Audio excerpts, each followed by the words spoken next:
Welcome to Trade Talks, the ICRIER Podcast series on trade negotiations going on between India and various countries for trade agreements. On today's show, I have invited Mr. Pramod Bhasin, who is chairman of ICRIER, and Professor Arpita Mukherjee of ICRIER to discuss the 50% tariffs that President Trump has just announced on Indian exports to the US. 50% includes 25% tariffs as well as 25% penalty tariffs for what is being called importing from Russia oil. Welcome to the show, Mr. Bhasin. Thank you. Thank you. Mr. Bhasin, I want to start by asking you how you're viewing what has happened. What is your response? What do you think should India's response be to what President Donald Trump has done? Firstly, I have to say in my response that this is grotesquely unfair what he's doing. It's just being a bully, unfortunately, at this point in time because he feels he can be. So I think it's very unreasonable. Let's be very clear about this. There's no call for this. EU buys more from Russia than we do. The US itself buys things from Russia. We have dependencies for ages based on history and many other factors, which he should be well aware of. I'm not sure he is. And also he's given a 21-day window, so who knows what happens and, does he resume his taco spirit or not? We'll find out. As far as our response is concerned, I think 3 or 4 items, I'd say. One is I really think we should learn in media and with government, and the government does a pretty good job of this, by the way, to ignore the rhetoric. We cannot be yo-yoed up and down by someone, frankly, whose opinions we don't respect that much. I mean, he says one thing one day, another thing one day. So to yo-yo back and forth is pointless. And I wish our media also behaved that way and perhaps put his comments on page 5, somewhere, not on the front page, because that's where they deserve to be. I really wish we would do that. 2, there's no question that I think this whole tariff business has unintended consequences. And the best one of those is going to be that it's going to make a lot of countries, including the EU, Germany, UK, India, Japan perhaps, far more resilient and self-dependent. It will disrupt global supply chains, which is not optimal, and therefore might increase the cost of goods overall because you no longer manufacture where it matters, where it's cheapest, but you manufacture to protect yourself from tariffs, which is the wrong economic decision because tariffs will change and 3 years from now, hopefully somebody else will be president and they may do something different. So if you base your manufacturing strategy on that, you'll be vulnerable. But I do hope India and many other countries will focus on defense, on building their own capabilities in many areas, such as AI, data centers, etc. And focus very much on building things in a way that works the best for us. And I think we must have a strategy laid out for that. Thirdly, I would say this is a time for India to look for many other parts of the world where we can do trade. Japan, Korea, Africa, Europe. There are many parts of the world. We have focused on America. It's the largest market in the world, naturally, and we have strong linkages. But there is a large market outside America. In fact, America is just 20% of the world market. It's not 65%. So there's 80% of the world that we should start focusing on. And perhaps now we'll spend more efforts, and I think that will be a welcome change because we'll be able to diversify and trade with many other countries than we have done in the past and perhaps increase our trade. We have deficits with many countries. Like we were at a ICRIER seminar with Korea yesterday, and it was clear that, the deficit we have with Korea is large, and there are so many things that we should be going out and selling to Korea, including services, by the way, digital services and mobility services, many things like that we should accelerate as much as we can. And my last one would be, this is a golden opportunity for us to really focus on ease of doing business reforms. We've done some of that. There's still, on a scale of 1 to 10, I would say we are at 3. There is so much we can do. This government has the means and the power and the votes to do it. It's probably the most important element of reforms that waiting to be completed at this point in time. I hope we set up a department which focuses just on that, with authority and power and the ear of the Prime Minister. And within states, at least in the friendly states, let's set this up. Because without that, we will be at this 6.5% growth or 7% growth, which we know is insufficient. We need to be at 8 or 9%. If we unleash this power, I think we can do that.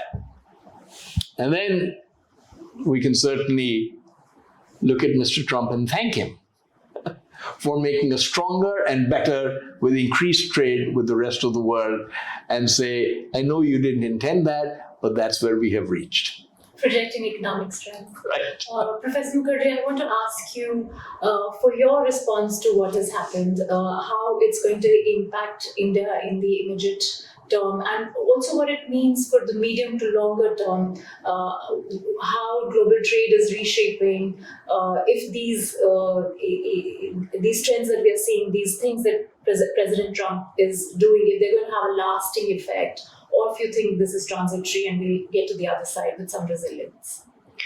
See, what has happened so far is that some part of it was a part of his election agenda, right? So bringing industry back to America was an election agenda, but keeping inflation low was also an election agenda. And so far, the inflation was not felt, because when he made those announcements and he kept on telling it is coming on August 1st, what happened is that there was talks in America. So now what is going to happen is, now is their festive season starting, and you already would see that the food cost is rising, and with the tariff on Brazils and others, they buy less of food from us than from Brazil.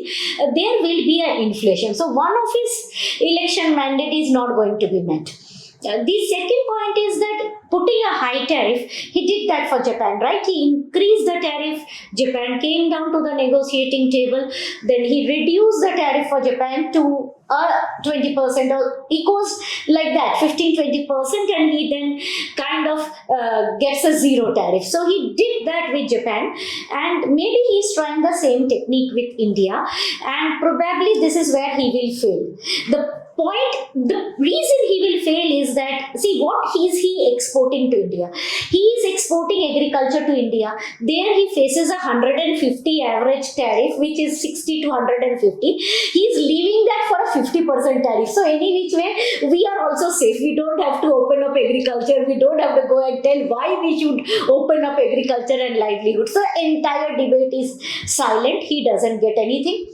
For the products that he is losing out is that we have opened it up to other players. We have opened apples to Australia. We have opened, we may open wines to EU. So Chile. So now that he is now facing competition, and the more he delays, he faces more competition. So that's where he stands. Secondly, the market from which he gets rejected are the markets where we will get entry.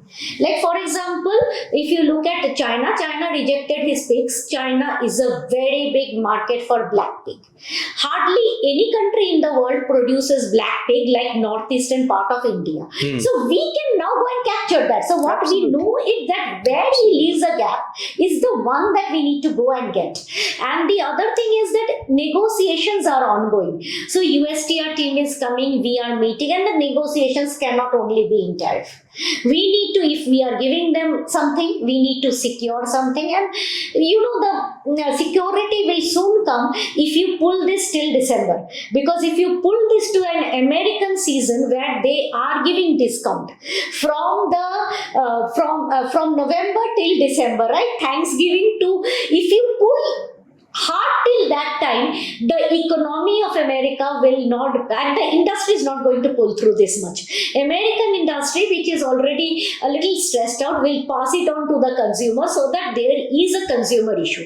So when the consumers, because that's why you will see the markets are not reacting. The markets are not reacting because they are looking at it as business as usual. Whether it is in the US or it is in India. So look at it as business as usual. Negotiations, let it happen, but more firmly, because after China, India is the largest market which they can access. So, and it's a saturated market. It is a slow growing economy. So if we follow what Pramod is saying and we diversify, we are not getting an export hit. But they will definitely get an export hit because China is a tougher negotiator than us. So let them get that hit, let them get the inflation, then we come to the bargain. Follow-up question. What about, say, something like our textile exports, where a question of 1 million livelihoods almost is resting on India's ability to export to the US? Will we very quickly be able to find new markets, or will we have to subsidize our textile exporters, or we are going to ask them to just wait out this period of negotiation, at least, if not until December? See, as of today, you cannot take a decision simply because this has been deferred till August end, and in August end, the team is visiting. Now, for labor-intensive, textile is one example, but labor-intensive product, we may be able to identify a category of product within the manufacturing labor-intensive sectors, and some agree, like shrimps and some rice and others, and then we look at targeted support, and I would not say subsidy, I would look at targeted support on what improves their competitiveness. If improving competitiveness means that if you look at the UNSCAP latest study, they say that if you just sign cross-border paperless trade agreement along with the WTO TFA, you are going to reduce 11% cost. So you can actually talk to the Americans on that line, because they will be very happy to sign a paperless trade agreement, and so therefore you are reducing 11%. So you need to look at simple tweeting and turning to reduce the cost. Now, simply going and subsidizing is not very simple, because suppose if I subsidize, tomorrow parts of WTO are active. Part is not working, but part is also active. So what you need to do is you need to think about a subsidy. For example, putting a subsidy through the services route in the manufacturing, which cannot be challenged in the WTO. Well, there are many, many ways to do that. And I think, the good thing is, sad thing is that many industries in India, which have spent a lot of money achieving the quality and export of pharma and many other things and auto components, etc., will get hit.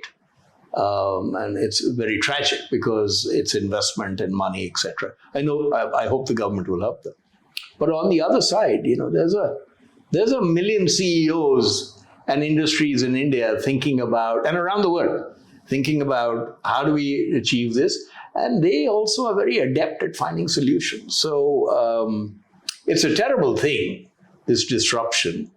But in the long term, I think it will actually end up working for us. In fact, my follow-up question to you was going to be that you said that this is the time to do reforms. Yes. Reforms that we've not undertaken Yes. for some time now. Yes. They've been pending. Yes. What would you like to see being done immediately, which would help some of these CEOs and companies be resilient, Yes. unleash all of these entrepreneurial abilities? There are reforms in almost every area. Labor and how that works.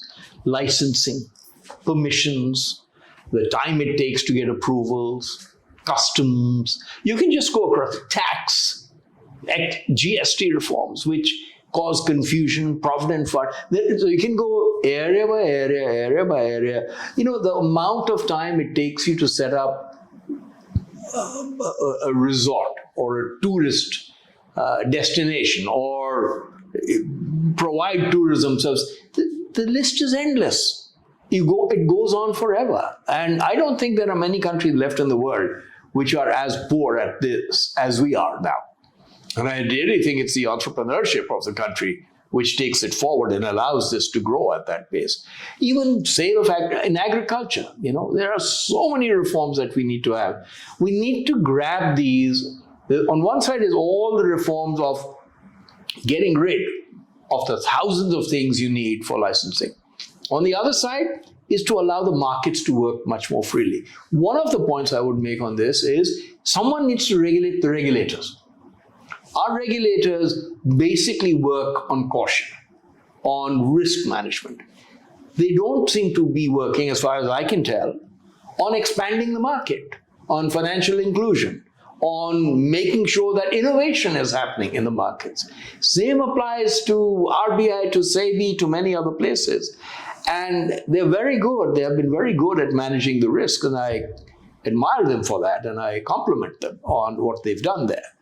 But there is a role they need to also play in expanding the market, which would be very, very important for our country going forward. And to expand innovation for startups, I would look at that. Look at the number and what the startups have got to go through in terms of the permissions, etc., they need to start a new business, especially if it's manufacturing or producing goods, is monumental. And there's a recent article done about to just set up a solar plant. They needed 2,700 approvals of various kinds. This is Team Lease doing it. 2,700 approvals. My God. Why would we think that that's reasonable thing? The last point I would make on this is a lot of these changes do not require political backing. Actually, nobody cares. Somebody has introduced these changes, the rules have been made, they've been made by some bureaucrat who didn't understand the market, and actually nobody really cares. It's not like the political parties are the ones benefiting. In some cases, it's not even about corruption, by the way. These are just rules that are there. And have to file form, do this, do that. It's just, we cannot live in the 21st century like this.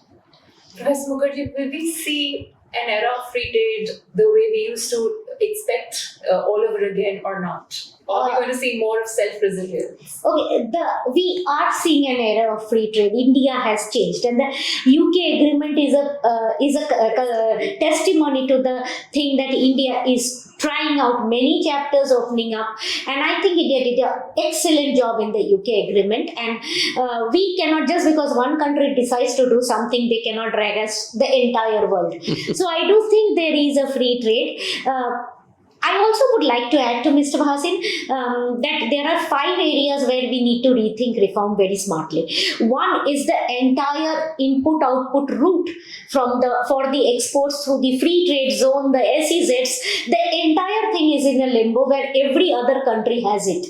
If you look at Korea, if you look at China, everybody is playing around with their zones. We need to really think through, because that was a success story, tried and tested success story for many of our services sector, including the IT. The second point that we need to really think through in terms of the labor laws, the center has given its go-ahead with the 4 occupational code. We have signed with the UK on that, so we are very far ahead. Now the states need to put their processes in place. So that's one part. We need to really look at skilling in a big way, and that we haven't really done. Looking at technology and skilling, partnering with industry. Most of the bigger players are here, be it Korea, Japan. Now you need to attract mid-size and small firms, which are like 85% of the global trade. This is what we missed out on China. To attract them, go for startup visa, entrepreneur visa, go for something, and you will get more investment from America into India, whether Trumps like it or not. And I think this point that you're making about skills and labor reform, for instance, we need to reform our education system.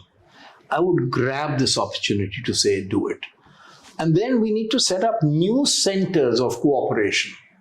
So let's participate more with Southeast Asia. Let's participate more with Africa. Because now maybe we'll have more regional blocks and we'll have to rely on them. And let's get that going. One of the benefits of this Trump movement is the urgency with which a lot of these deals are getting done. Otherwise, they would have taken forever. Terrific. I love it. And we need that urgency. Let's get these deals signed. Let's not spend years on them. Let's ride the disruption to come out of this stronger. Absolutely right. Those are the words I should have used. Well done. Thank you. Thank you for coming to the show. Thank you very much. Thank you.